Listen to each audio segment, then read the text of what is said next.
Baik, perkenalkan nama saya Lesna Dewaro. Sini saya akan memaparkan materi mengenai objek person produk momen. Kita ketahui dulu pengertiannya itu objek person produk momen atau sering disebut juga coefficient korelasi person adalah ukuran kekuatan dan hubungan linear antara dua variabel kuantitatif atau interval atau rasio.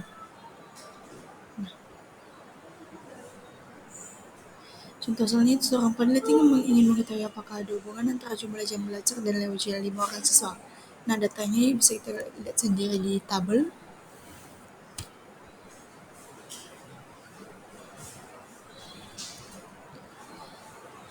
Nah, formulasi hipotesisnya, HO-nya tidak ada hubungan antara jumlah jam belajar dan nilai ujian. HA-nya ada hubungan antara jumlah jam belajar dan nilai ujian. Nah, karena HA menyatakan tidak sama dengan, maka ini adalah uji dua arah. Nah, kita menentukan batas kritisnya itu taraf signifikansinya itu alfa sama dengan 5% sama dengan 0,05. Derajat kebebasannya itu DF sama dengan N kurang 2 sama dengan 5 kurang 2, maka hasilnya 3. Nilai R tabelnya itu alfa DF sama dengan 3, maka hasilnya 0,878. Nah, masuk ke perhitungan nilai statistiknya, bahwa diketahui sebelumnya korelasi personnya itu 0,9848 dan jumlah datanya itu 5. Nah, kemudian kita menggunakan rumus UJR untuk korelasinya. Bisa kita ketahui sendiri, di sini ada rumusnya.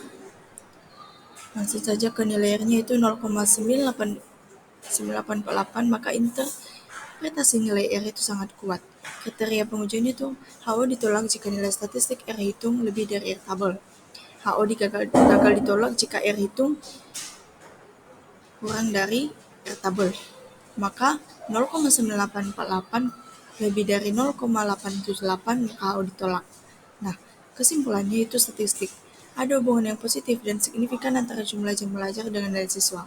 Sifat korelasi positif terdapat pada nilai R yang positif, artinya semakin tinggi jumlah jam belajar, maka akan semakin tinggi nilai siswa.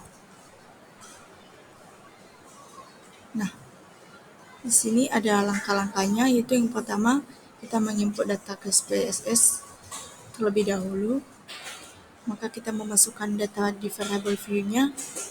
Kedua, kita jalankan uji korelasi personnya, di mana kita mengklik menu analysis, correlate, dan evaluate. Kedua, itu kita memindahkan variabel jam belajar dan nilai ujian ke kolom kanan. Ketiga, kita memastikan opsi person dicentang. Dan keempat, pilih juga to tailored dan centang flag significant correlations. Dan kemudian kita klik OK. Nah, langkah ketiga itu interpretasi output, yang dimana kita akan mendapatkan tabel seperti ini nantinya, kawan-kawan. Bisa kita lihat sendiri. Ini tabelnya.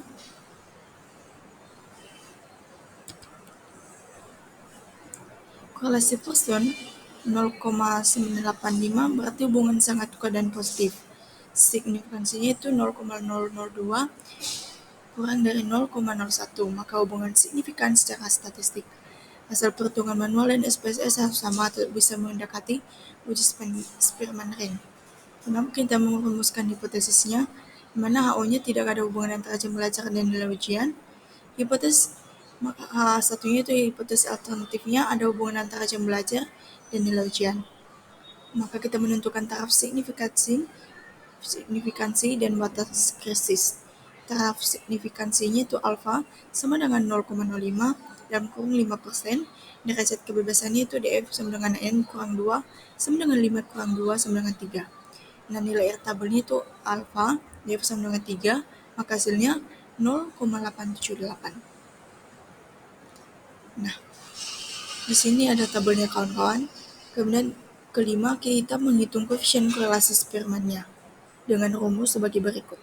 Di sini ada rumusnya. Nah, nilai RSS sama dengan 1,00, maka interpretasi nilai RSS-nya itu sangat kuat. Kriteria pengujian itu HO ditolak jika nilai statistik R dikurangi itu lebih dari R tabel. HO gagal ditolak jika R hitung kurang dari R tabel. Maka 1,00 lebih dari 0,878, maka HO-nya ditolak. Nah, kesimpulannya itu karena RS hitung lebih dari RS tabel, maka HO ditolak. Artinya, terdapat hubungan yang sangat kuat dan signifikan antara jam belajar dan nilai ujian. Nilai S-nya itu 1, menunjukkan korelasi positif sempurna. Nah, masuk ke kasus yang ke-1 yaitu sebuah rumah sakit ingin mengetahui apakah ada hubungan linear antara usia pasien. Masuk ke kasus yang ke-1 yaitu sebuah rumah sakit ingin mengetahui apakah ada hubungan linear antara usia pasien dalam tahun dan lama rawat inap atau dalam hari. Pada pasien yang didiagnosis pneumonia, data dikumpulkan dari status catatan medis pasien pneumonia yang dirawat dalam setahun terakhir.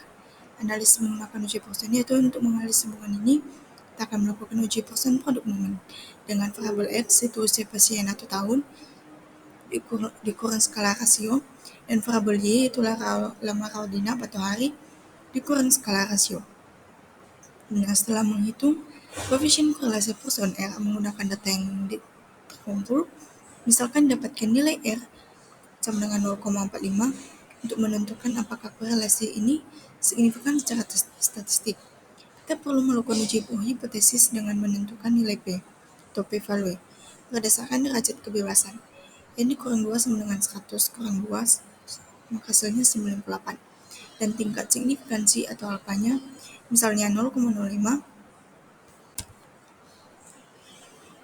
maka kita lanjut ke pembahasannya, di mana nilai korelasi atau koefisien korelasinya itu R sama dengan 0,45 menunjukkan adanya hubungan linear positif yang sedang antara usia pasien dan lama rawat inap pada kasus pneumonia. Ini berarti bahwa cenderung semakin tua usia pasien, semakin lama pula mereka dirawat di rumah sakit karena pneumonia.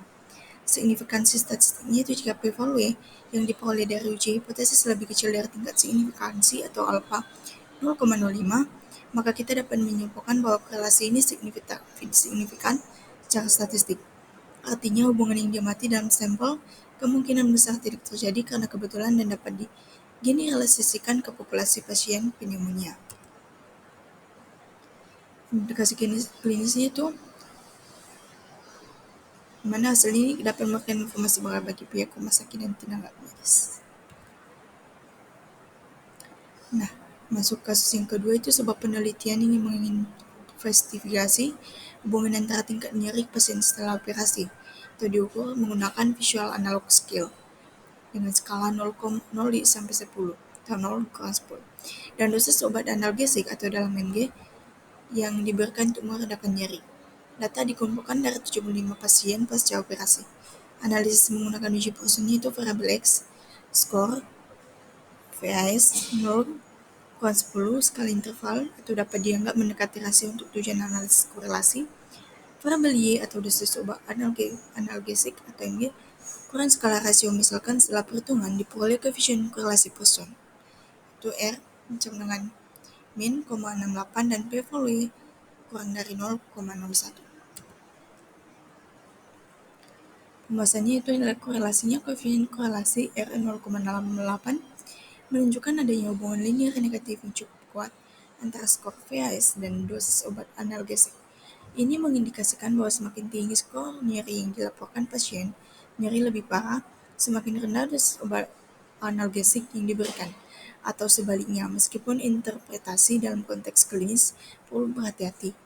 Signifikansi statistiknya itu p-value kurang dari 0,01 lebih kecil dari alfa 0,05. Menunjukkan bahwa korelasi ini signifikan secara statistik. Hubungan negatif yang kuat ini kemungkinan besar bukan hasil kebetulan.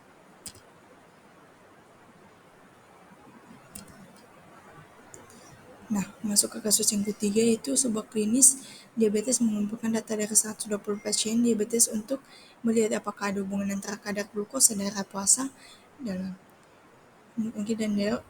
kadar hemoglobin adalah ukuran kontrol glikemik jangka panjang. Analisis menggunakan uji Poisson itu variabel X, kadar glukosa darah puasa, skala rasio, variabel Y, kadar HbA1c, dan % kurang skala rasio. Setelah analisis misalkan diperoleh koefisien korelasi Poisson R 0,78 dan p-value kurang dari 0,001. Nah, masuk ke pembahasannya itu, nilai korelasinya koefisien korelasi L 0,78 menunjukkan adanya hubungan linear positif yang kuat antara kadar glukosa darah pasien dan kadar HbA1c pada pasien diabetes. Ini sesuai dengan pemahaman medis bahwa kadar glukosa darah pasien lebih tinggi cenderung berhubungan dengan kontrol glikemik jangka panjang yang lebih buruk. Nah, signifikansi statistiknya itu p-value kurang dari 0,01 sangat kecil, jauh di bawah alfa 0,05, menunjukkan bahwa korelasi ini sangat signifikan secara statistik.